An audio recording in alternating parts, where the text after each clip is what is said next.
Hello, everyone, and welcome to another episode of Fractional Impact. My name is Gianna Migliari. I'm part of the Fractional Clients team, and today we'll be going to be speaking to Sadio Jonas. Would you like to introduce yourself, Sadio?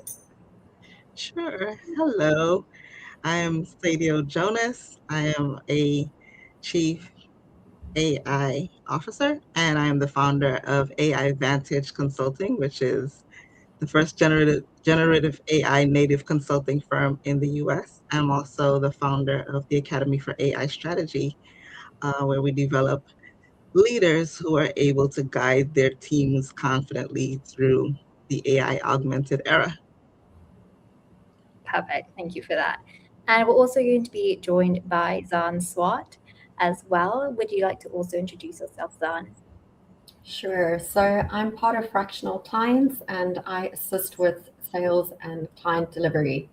Sadio, very excited to have you on board today. Thank you both. I'm thrilled to be here. Thank you for being here. So, in today's conversation, we're going to be digging into what it takes to make AI strategy real, from boardroom vision and governance to hand on implementation that delivers ROI. I guess, Edo, first of all, before we get into everything else, it'd be great to give the listeners a little bit of an understanding of what you've been doing for the previous few years and how you've managed to get here. Sure. So I have been in tech for as long as I can remember, since I was a 16-year-old actually. Um, but at the time that OpenAI released ChatGPT, I was leading a team of 8 engineers in a Fortune 100 media company. It was at that time that I became aware of generative AI. The engineers that I was leading, they were previously using an earlier version of AI. It wasn't generative AI, but they would use it to begin lines of code and it would kind of predict where they were going and finish off the lines of code for them. And so it helped with being able to be a lot more productive and be able to bring applications and software to market much more rapidly. But when OpenAI released ChatGPT, it was obvious to all of us right away that this thing can code. And at that point, leading engineers, the first thing on everyone's mind was, oh my God, like what are the implications of this, right? For me, what are the implications of this for my team? And so because I was in that position, I needed to be able to figure this out. And so I threw myself into understanding what this technology was, where it would be able to provide the most impact, how can it be leveraged um, for competitive advantage, and what were the risks associated with it, etc. And that's basically how I got started. I started helping organizations, um, individual senior leaders be able to understand what the technology was and how they can use it, and eventually built that into AI Vantage Consulting.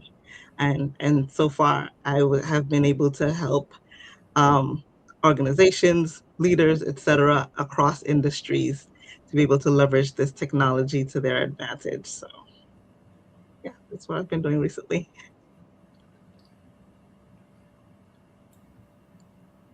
So you've seen companies rush into AI adoption. What's the first step most leaders usually skip when they're building out that AI roadmap? Yeah, it's interesting that you said what's the first step in them that they skip when they're building out an AI roadmap. Actually, it would be great if they had an AI roadmap, but they typically don't. What I find is that people and leaders and people within organizations, they have a tools focus. They spot a tool, or they were approached with a tool that promises to solve all the world's problems, and they jump into that and like to use those tools um, in within their organization, and they think like that's what AI adoption is.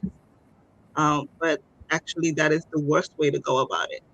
The best way to go about AI adoption, and this is what leaders skip, is first understanding what your organizational goals are, developing a vision for where you would like to see your organization, developing a comprehensive AI strategy that supports that vision, and then you select the tools according to what those needs are in order for you to get your organization from where you are right now to where you'd like to be going.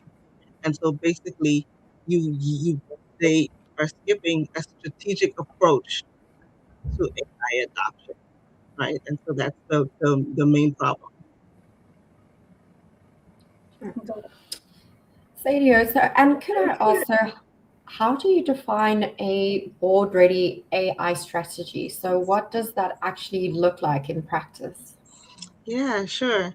So the first thing I advise leaders to do is evaluate what their goals are for the organization. And surprisingly, there are many organizations that don't set this up, to, like have smart goals that are measurable, defined, time bound, etc.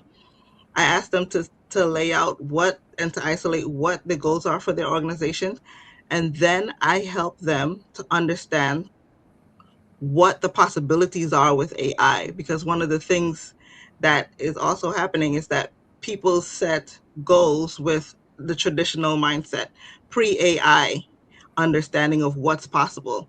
I help them to understand what is possible with AI so that they can set usually much more ambitious goals, right? Because something that used to be a stretch goal before is now much, much more possible with AI. So you don't set those goals anymore.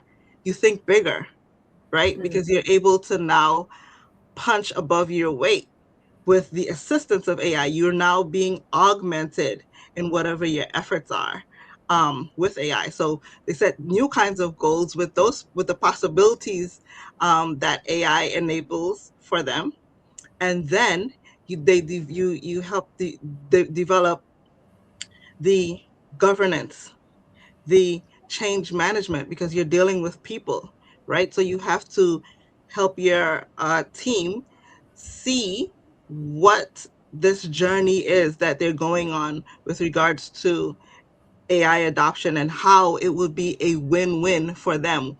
What's in it for the company and what's in it for that individual contributor, right? Your team members, because AI is nothing without the humans that are going to be leveraging it, right? So you have governance, change management, ethics, risk management, the whole entire gamut, and of course, no AI strategy is complete without, of course, understanding of um, underlying infrastructure, available at the organization, like whether or not the data is ready, whether the et cetera, that they would need depending on what they have as a vision, for where they'd like to go. So the strategy is from end to end, from um, thinking through where they'd like to go, and then how they're going to get there step by step, um, with all the moving parts clicked together. When it comes to understanding the bigger picture and working with teams to really see the relevance of AI frameworks and sort of new workflows, how do you get them to understand what is a nice to have versus what would really optimize new workflows and what would be, what you should work towards when it comes to new AI driven processes? Yeah, I mean, so one of the things that I always help teams to understand is the goals that they set are the guiding forces, right? And so if the workflows that we are trying to augment with AI or maybe even eliminate, the litmus test for that is, does it bring us closer to our overall vision, right? And so whenever you have a organization-wide strategic priorities, then those filter down to every aspect of the organization. So let's say it's a workflow that the marketing team is using. They would have had their goals set according to what the strategic vision of the entire organization is. So if the marketing goal is to increase, client engagement or bringing in new leads, by 40%, is what we're doing right now by eliminating this particular workflow or enhancing it, is it bringing us closer to that goal? That's the litmus test, and that's what guides us to make sure that we're not spending time on shiny objects or doing something that's just cool. We're making sure that every action that we take is tied to the return on our investment that we set from the very beginning. And that's why it's important to have that strategy laid out from the very beginning. Sure. And Sadio, so when you walk into a mid-market company that's ready to adopt AI, what are the first signs that their structure is or isn't ready? Yeah. What I like to see in terms of a company that is ready is that the leadership is interested. Because if the leadership is not interested, then automatically the company is not ready. And that's not to say that they can't get ready, right? But a ready company has leadership that is already thinking about AI adoption and has decided that, yes, we want to do something with regards to AI adoption. They might not know what yet, but they need to know that there needs to be leadership buy-in that, yes, that's something that's a direction that they'd like to go in. And then it would be a great thing if they took that second step, which is to convene, I would say, like a center of excellence, like a group of AI champions, people who are interested in AI adoption from every aspect of the organization, multiple stakeholders from throughout the organization. If they've had the leadership that's interested, and then they've gathered a group of team members from throughout the organization, so that all perspectives are represented, that is perfect. And an organization like that is well poised to be able to be having a successful AI adoption. Thanks for delving into that. So when you go in to these projects, are you able to maybe share an example of a time when a small AI intervention created a larger operational or financial impact? Oh, absolutely. I'm going to tell you about a very tiny impact. Sorry, a tiny AI intervention that really had a huge impact. This was not a flashy story, but it just tells how a small tweak in something that people sort of do routinely throughout many organizations can have a major impact. So I was working with a client. This is a mid-market company, large real estate portfolio, and they were launching 2 restaurants at the same time. I don't know why they're doing that, but 2 restaurants at the same time. And this company was well versed in real estate development, et cetera, and they were very used to, project timelines. But for some reason, the project timeline that they were on for this particular engagement just really got away from them. And they were coming up against a hard deadline to launch their 2 restaurants. And the spaces weren't done yet. And they had no place to train employees. Now, the proprietor of this business is a very values-based leader, right? He loves to pour into all of his employees, like the mission and values of the company, et cetera. It's that type of company, and that has driven their success. And so he typically spent for every cohort of people that needed to be trained in the company, he usually spent like 2 8-hour days going over, like in 2 long workshops, this 20-slide presentation, right? Now, remember, at this time, he wasn't able to do that because they were coming up against a launch. The space wasn't ready. All the employees weren't even hired at the same time to form a cohort so that they could be trained. And I was able to take his 20-slide presentation and, without any other input, transform those into 3 separate end-to-end, fully fleshed out evergreen courses that new employees would be able to take on demand.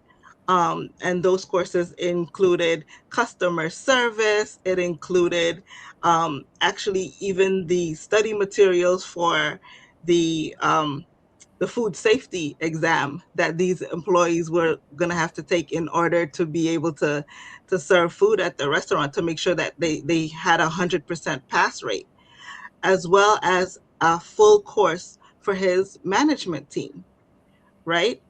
Something like that. 20 slides turned into 3 full courses. These employees were able to take those courses on demand. It was still infused with all of the values-based training that this proprietor was used to instilling in his employees, and the turnaround time was 1 week. And so for that proprietor, that made all the difference, right? It saved in terms of operational time, and it saved in terms of cost savings, in terms of how long it would have taken to hire someone to be able to deliver those courses in person, or to create evergreen courses the traditional way. So that was a big impact with just a small intervention. And that's something that every single organization can use, right? Yeah. Sure. I mean, next time they can open 3 restaurants at the same time. Yeah, I mean, we did a lot of other things. There was a lot more to that engagement, but I just really think about what a difference that small intervention made. Yeah. Yeah, the time-saving aspect there is incredible. Mhm. Wow, that's great. Sadio, and you often talk about AI literacy at the leadership level.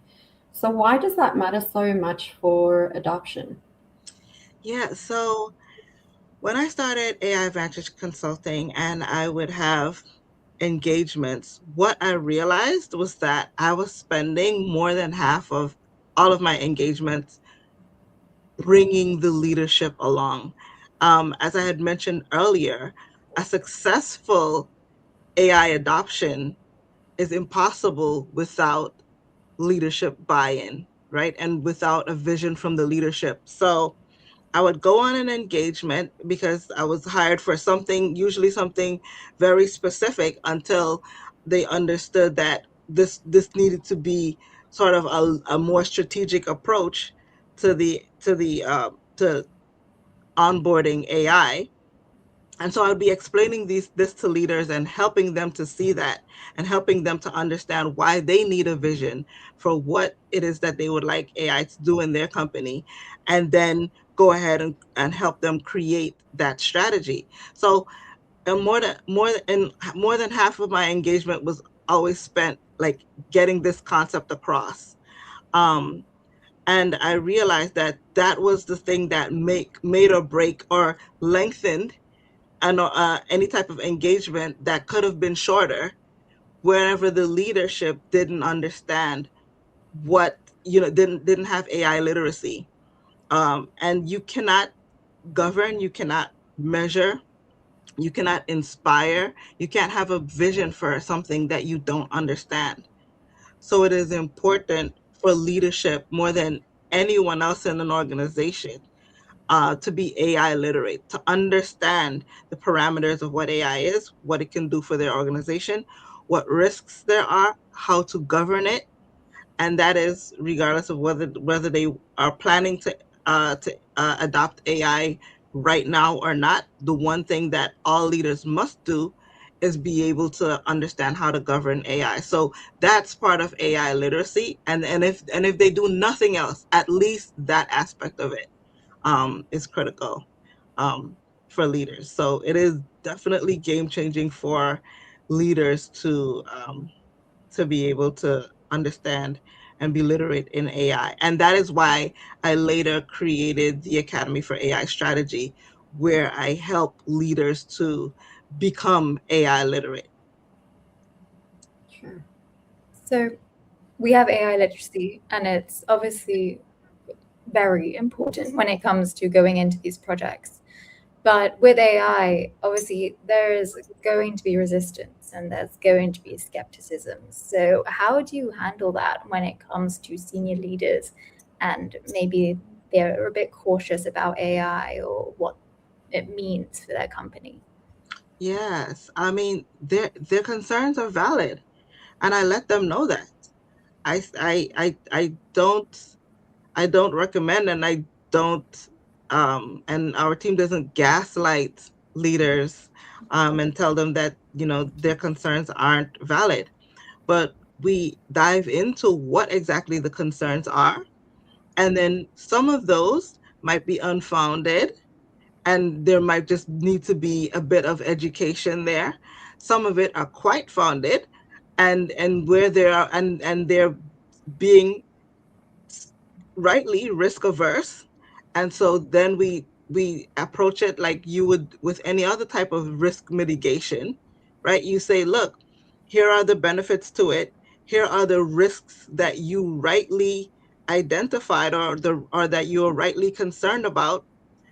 We can see that, as with all things in life, wherever there's a situation where the benefits outweigh the risks, you tend to go ahead with the benefits and mitigate the risk. And those are the conversations that we have.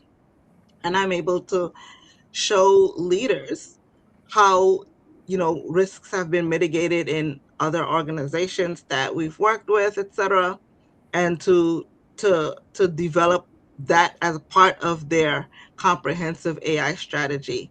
Um, and then the other issue that comes up a lot, besides leaders maybe being afraid because of a certain type of risk, is that they're worried about human displacement, which is a valid concern. But our approach is a human-centered approach. And so in any engagement, the goal and the orientation is always to leverage AI to augment human abilities rather than as a replacement for humans. And when the goal is that, everyone works around that, and everyone works to make that a reality in each organization. And that's a winning strategy. And that's not talked about in the industry enough. Okay. And going back to the subject of governance, so when you design these AI frameworks, what's the right balance between compliance and agility? Yeah, actually, that's a very interesting question, because agility is actually made more possible by good governance. If you, as part of your original comprehensive AI strategy that is already attached to your organizational goals, if you build governance to support whatever initiatives that you'd like to move forward, it gives the organization's employees, their team members, the guardrails within which they're able to play.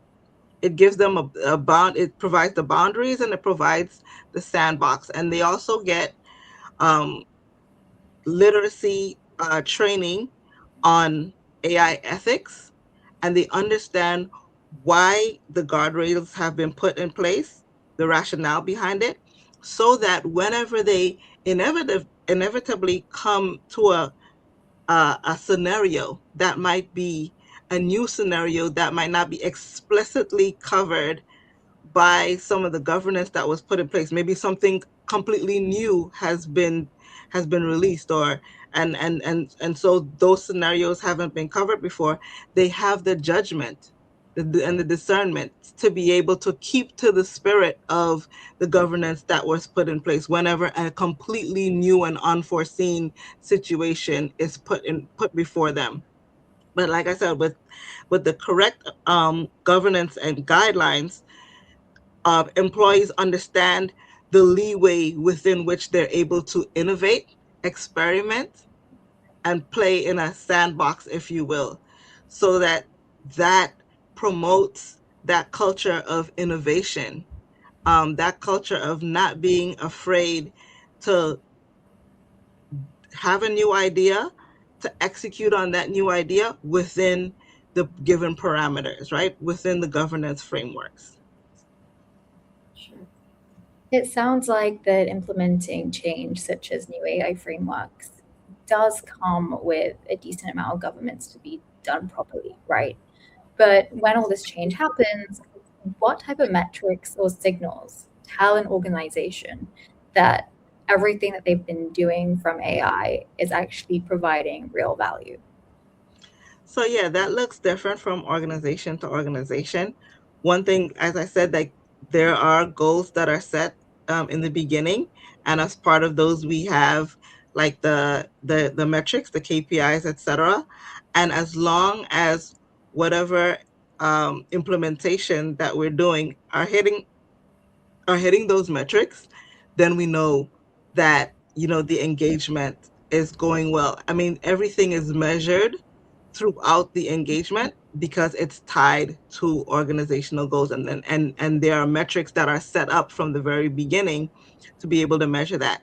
But one of the really quick ones that is that is true across every organization is one of the things that we always recommend for organizations as part of their AI strategy is to have a 90-day quick win. Some project that they can get done within 90 days or less of developing their AI strategy. And usually, because that project is done within the framework of everything that we've talked about, it's done within the framework of governance, change management, etc. Once they're able to get that one done, well, it is a very good indicator that they're able to scale um, other projects throughout the organization successfully. I've yet to see a situation where where an organization was able to hit their 90-day win, but then were not able to implement other projects within the framework that we have set up with the comprehensive strategy. For companies that are looking to sort of dip their toes, can you share some of these examples of these 90-day quick wins? Sure. Um, one of the things that I always suggest that companies do within 90 days is try to develop one new product. It could be like a vertically integrated product, or it could be an extension of a product that they already have, but sort of as part of having an overall analysis of the market, competitor analysis, needs analysis of customers, etc., and develop a new product leveraging AI, something that would have taken years. And most companies have an idea of something like that they would have liked to develop, but probably didn't have the resources or didn't have the time or both to be able to develop it in the past. Now, leveraging AI, they're able to sprint a product like that to market. And that's something that I always recommend that companies do. Try to bring one new product to market within the 90 days. And they're usually, I haven't had any organization that wasn't able to do it because of the power of how AI is able to help augment, all their human abilities. Being able to do that is really something that's doable for most organizations right now. Okay, interesting. And then could I ask, so how should mid-market leaders think about scaling from their first AI use case to company-wide adoption? Yeah, this is as I mentioned earlier. After they do their first 90-day quick wins, they are evaluating how that project went, what was, and you employ the spirit of continuous improvement, right? You review, do an after action review after your first 90-day quick win. What went right? What went wrong? Uh, what needs to be adjusted?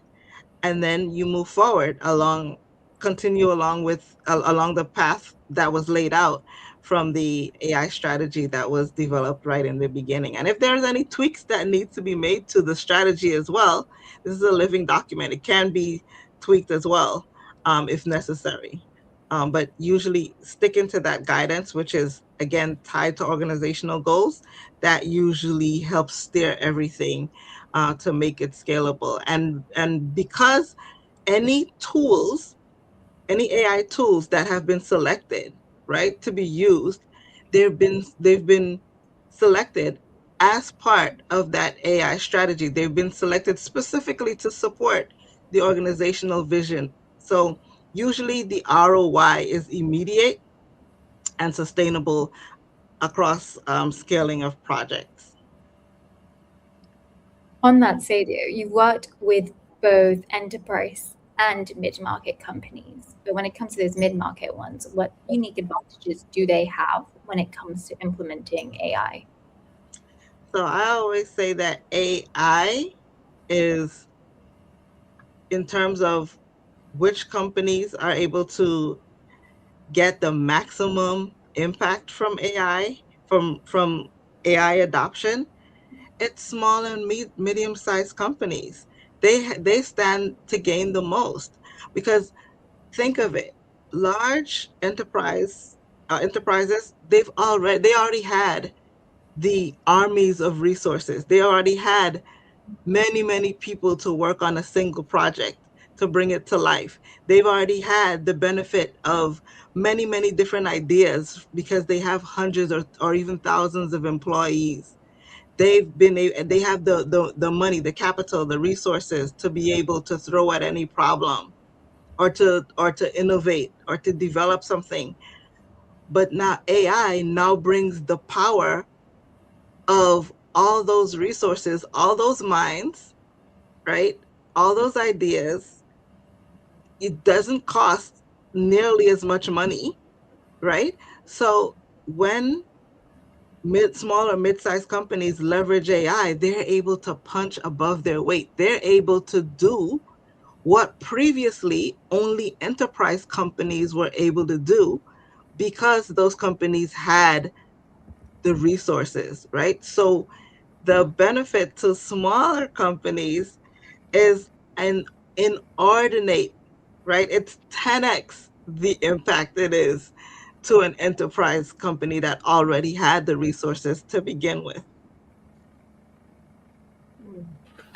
Yeah, Okay. that's very exciting. So, yeah, I'm curious to know as well. So, if you had to give CEOs one piece of advice before starting any AI initiative, what would that be? I would tell them all, do not DIY it. Do not try to do this yourself. Bring in some advisory so that you skip over all the pitfalls that you can that are all the traps that are easy to fall into. Bring someone who is able to see around corners. Bring in advisory who has done this in previous organizations before, as opposed to, some of the more famous consulting companies that are just sort of like tacking on AI, to their existing, body of consulting work. Bring in someone that is AI native, right? Who really understands all the nuances of the ways that AI can be leveraged in your organization, from really small tweaks to major things like, proprietary software and new builds, etc. Um, that is the one bit of advice. Don't try to do it yourself. Bring in some advisory once you've gotten your AI strategy together and a perfect plan for implementation, all your change management plan, etc., is in place.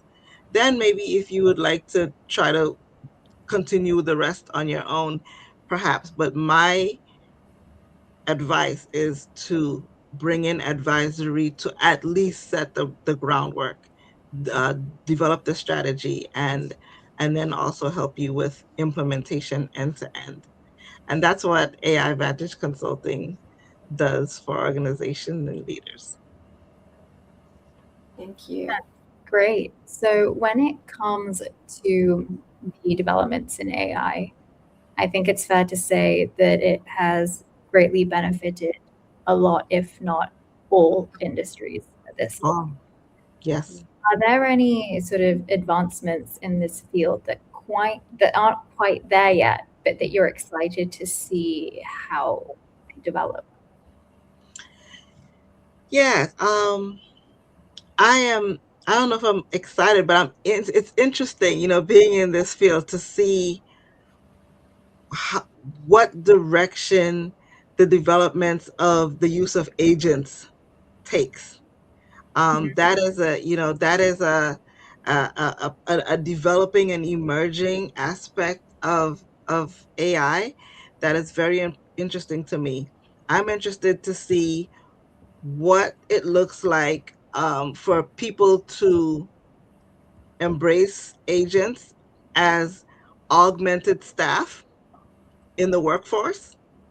I'm interested to see what levels of autonomy that agents are given in within organizations. How does that change organizational structure, organizational culture?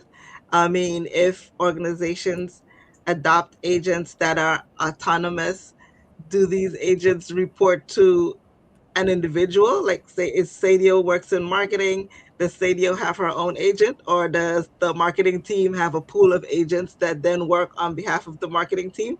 Do they then report, to the head of marketing, or do they report to the IT team? Like, how does that work? So as these things begin to scale, it'll be interesting to see how humans leverage these new technology that can enhance our work.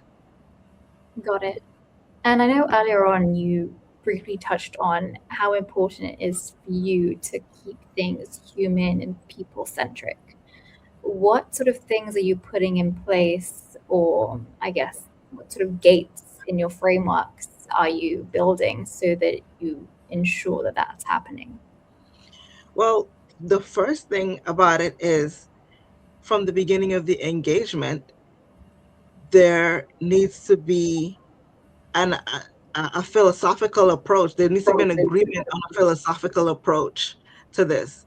And our approach at AI Vantage is that we are human centered. So if there are organizations that approach us for an engagement and their stated goal is that we just want to be able to get rid of all of our employees, right? We have 200 employees. We want to bring it down to two. My advice would be, I definitely would advise against that. Are you open to thinking of this in another way? If they're not, we wouldn't be compatible as for them to be a client of ours. However, what I would tell an organization like that, and I have these conversations quite regularly, and people, organizations tend to see it my way, is that if you were able to if you were able to make 100 widgets with one employee, instead, why not think about hiring two employees and leveraging AI to make 1,000 widgets with the two employees instead of trying to remove the one employee, right? And so that's the philosophical approach that we take to it. And most organizations, I haven't had one that has actually said no, right? Most organizations see that because they understand the importance of that. And then once in the middle of the engagements and building out workflows, etc., we build human oversight over, any type of automated workflows. And then the other thing is that when people think of AI, they think of just only automation, but AI can be used in so many ways. Besides automation, it can be used in every aspect of augmenting human work. So when you think of AI, don't only think about, automating something. Think about leveraging AI, for example, for crisper, more accurate data analysis and decision making, right? There were decisions that are being made by impartial data sets, gut instinct, right? And past experiences. And now AI is able to gather full data sets so that people aren't making educated guesses. They have all the information, whereas prior it would have been difficult to gather that information, or it would have taken too much time. There would not have been enough, like the information would not have been gathered in a timely fashion to be able to make the decision. But now AI can help leaders or anyone gather information so that they can make better, smarter, more accurate decisions within the time frame that they need those decisions made, and it makes their organization more nimble.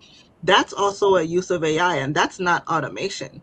So I'm just giving an example of Yeah, how AI is being used without automation. So don't only think of automation when you think of AI. that's a completely fair point. I Yeah. also do think that it's fair that some leaders or founders will look to increase their profit margins by decreasing their human workforce, right? I mean, I think it's just natural to want to do that. But obviously, there are pitfalls in that method. Where do you sort of foresee the over reliance of AI going? Yeah, actually, that would be the concern. I think that the leaders whose sole goal, right? Because some people might have mixed goals, but if their sole goal is to like eliminate humans and to get maximum profits it actually is incredibly short-sighted.